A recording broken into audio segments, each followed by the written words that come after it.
अच्छा तो जी मैंने 3 साल के अंदर ना कार लेनी है, तो मैं एक काम करता हूं म्यूचुअल फंड में पैसा डाल देता हूं। तो फिर आप बेवकूफ़ है ना अगर आपकी ये सोच है, क्योंकि आपको बेसिक्स का ही पता नहीं है। आप ये बात जान ही नहीं पा रहे हैं कि आपने 3 साल के लिए एसआईपी म्यूचुअल फंड में की, इक्विटी बेस्ड म्यूचुअल फंड आपने ले लिया, चाहे फ्लेक्सी कैप ले लिया। अगले 3 साल में से 2 साल अगर मार्केट नेगेटिव में रही या फ्लैट हो गई तो आपका तो किया कराया पैसा सत्यानाश हो जाएगा ना, क्योंकि आप बेसिक प्रिंसिपल को समझ नहीं पा रहे हैं। और बेसिक प्रिंसिपल ये है कि लॉन्ग टर्म इन्वेस्टमेंट के लिए म्यूचुअल फंड बढ़िया है, लेकिन शॉर्ट टर्म के लिए हमेशा डेट मार्केट में ही इन्वेस्ट किया जाता है। डेट मार्केट क्या होता है? जैसे FDs, government securities, government bonds, corporate securities होती हैं जिसको डायनेमिक बॉन्ड्स या कॉरपोरेट बॉन्ड्स बोलते हैं। इसमें लॉस के आसार कम होते हैं, इसमें एक स्टैटिक ग्रोथ आपको मिलती है। भाई शॉर्ट टर्म के जब आपके गोल्स हैं 2 साल, 3 साल, 4 साल, तो भाई म्यूचुअल फंड का मुंह मत देखिए। लेकिन हमसे गलती क्या होती है कि हमने तो भाई साहब 4-5 यूट्यूबरों की वीडियोस देख रखी हैं, हमने तो 4-5 गुरुओं की मैगजीनें पढ़ रखी हैं जिन्होंने बोला भाई साहब पिछले 3 सालों में तो मार्केट ने 25% का रिटर्न दिया है, उठे और म्यूचुअल फंड में डाल दिया। Past returns are never guarantee to the future returns. ठीक है, पास्ट में किसी म्यूचुअल फंड ने 25% का रिकॉर्ड दिया है तो उसका ये मतलब नहीं है कि वो अगले 2 साल में भी 25% का रिटर्न दे जाएगा। जो लोग मार्केट में नए हैं वो इस बात को समझने में असमर्थ होते हैं। वो क्या करते हैं, किसी की बात सुनी, म्यूचुअल फंड बढ़िया दे रहा है, भाई पराग पारिक का म्यूचुअल फंड 18% दे रहा है, ले डाल दिया पैसा। ये देखा नहीं कि हायर सर्किट हिट हो चुका है, मार्केट जो है ना वो लोअर उसमें भी जाएगी। अब इसका जो है ना थोड़ा सा आज मैथमेटिक्स समझते हैं भाई साहब। अगर चैनल आपको वीडियो अच्छा लग रहा हो तो भाई चैनल को सब्सक्राइब करो और वीडियो को लाइक करो, और भाई इस डिस्कशन को आगे बढ़ाते हैं कि लोगों की गलती कहां होती है। लोग क्या करते हैं, चलो भाई साहब वीडियो देखा, स्मॉल कैप म्यूचुअल फंड भाई साहब 15-15, 20-20%, 25-25% चल जाता है और 2023-24 में चला भी है। इसमें कोई दो राय नहीं कि 2023-24 में चला भी है। 25 की स्टार्टिंग तक बढ़िया चल रहा था। तो क्या करेंगे कि 3 साल 4 साल के लिए मैं ना स्मॉल कैप में इन्वेस्ट कर देता हूं, पैसा डबल 2.5 टाइम्स हो जाएगा, मैं गाड़ी ले लूंगा, बाकी इन्वेस्टेड करूंगा। जिन भी लोगों ने इस सोच के साथ 2023-24 में रिजल्ट्स देख करके 25 में इन्वेस्ट किया होगा ना, आज सबके सब रो रहे होंगे, चीखें निकल रही हैं उनकी। मैं ऐसे लोगों को पर्सनली जानता हूं, चीख रहे हैं वो लोग। रीजन उसका ये है कि फंडामेंटल आपको समझ में नहीं आया कि स्मॉल कैप जो है ना छोटी कंपनीज हैं। भाई साहब ये चलता जरूर बहुत तेजी से है, लेकिन चलता सिर्फ और सिर्फ बुलिश मार्केट में है, जब सब कुछ चल रहा हो। एक बार स्मॉल कैप गिरा तो फिर इसको उठने में टाइम लगता है, क्योंकि लोग स्मॉल कैप को फिर हाथ नहीं लगाते। स्मॉल कैप के चलने के अपने मार्केट के कंडीशंस होते हैं, आप उसमें हर कभी नहीं पैसा डाल के चला सकते हो। खैर उसके बाद अब ये क्यों कहा जाता है कि म्यूचुअल फंड्स लंबी रेस का घोड़ा है? देखिए पास्ट रिकॉर्ड और पास्ट डेटा इस बात को साफ साफ बताता है कि किसी भी 7 साल के पीरियड में म्यूचुअल फंड्स ने नेगेटिव या जीरो फ्लैट रिटर्न्स नहीं दिए हैं, हमेशा रिटर्न्स आपके पॉजिटिव में ही रहे हैं।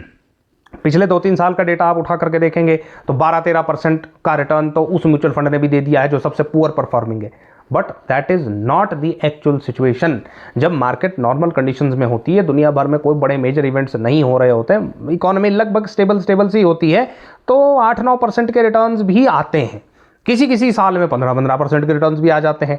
तो ये नहीं कि हर साल ही 8% आएगा या हर साल ही 15% आएगा, ऐसा नहीं होता। उनकी एवरेजिंग 10 से 12% आ जाती है। और 12% के रिटर्न्स अगर आपको मिल रहे हैं ना भाई साहब, तो 5000 की एसआईपी 15 साल में आपको 50 लाख बना के दे देगी, सीधी सीधी बात है। 10,000 की एसआईपी वही आपको 15 साल में 1 करोड़ रुपया दे देगी 12% के हिसाब से, लेकिन करनी पड़ेगी लॉन्ग टर्म के लिए।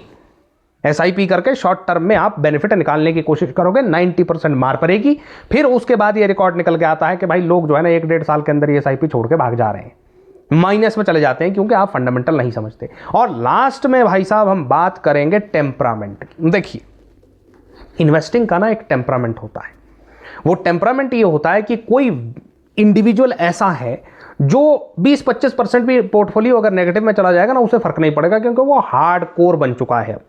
उसे इस बात का पता है कि देखो मार्केट में साइकिल्स आते हैं, 50-50% भी मार्केट टूटती है। मेरी अगर 5,000 रुपए की एसआईपी चल रही है जिसमें आज के मुझे 100 यूनिट मानो एक महीने में अलॉट हो रहे हैं, तो जब मार्केट 50% टूटेगी तो मुझे 200 यूनिट अलॉट हो जाएंगे, मेरा फायदा ही हो रहा है। ये बात सुनने में जितनी अच्छी लगती है ना, इसको टेम्परामेंट में ढालना उतना ही मुश्किल है। जिन लोगों का टेम्परामेंट उस तरह का है कि मैं 25%, 30% का भी जो है ना लॉस ले सकता हूं, तो ठीक है, बड़ी अच्छी बात है, आप फिर उस हिसाब से इन्वेस्ट करो। लेकिन अगर आपका टेम्परामेंट उस तरह का नहीं है, अभी आप नए इन्वेस्टर हो कि जी मैं तो 10% से ज़्यादा अपने पोर्टफोलियो को नेगेटिव में देख ही नहीं सकता, मुझे तो जो ना कुछ कुछ होने लगता है, मुझे तो डिप्रेशन होने लगता है, मेरी तो धड़कन बढ़ने लगती है जी, मैं तो हार्ट का मरीज हूँ, हार्ट अटैक से मर जाऊंगा, तो ऐसे व्यक्ति फिर 50% से ज़्यादा अपने पोर्टफोलियो में इक्विटी नहीं रखेंगे।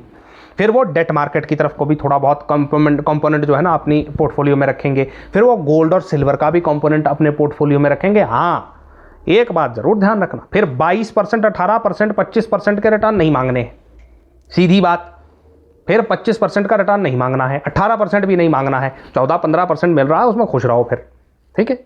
तो ये it depends upon your temperament. Investment को अपनी टेम्परामेंट के हिसाब से करिए, ना कि देखा देखी में करेंगे ना तो अगर दूसरा आदमी इतना रिस्क लाभ, कई इन्वेस्टर्स हैं जो बड़े इन्वेस्टर्स हैं जिनके यूट्यूब पे आप वीडियोस और पॉडकास्ट देखते हैं, उनमें से कई इन्वेस्टर ऐसे हैं जिन्होंने 2016 में कोई म्यूचुअल फंड में डालना शुरू किया था 30,000 रुपये महीना, वो 2016 से लेकर के 2020 तक चला ही नहीं, जीरो रिटर्न, 3-3.5-4 साल वो चला ही नहीं, लेकिन वो हर महीने 30,000 डालते रहे।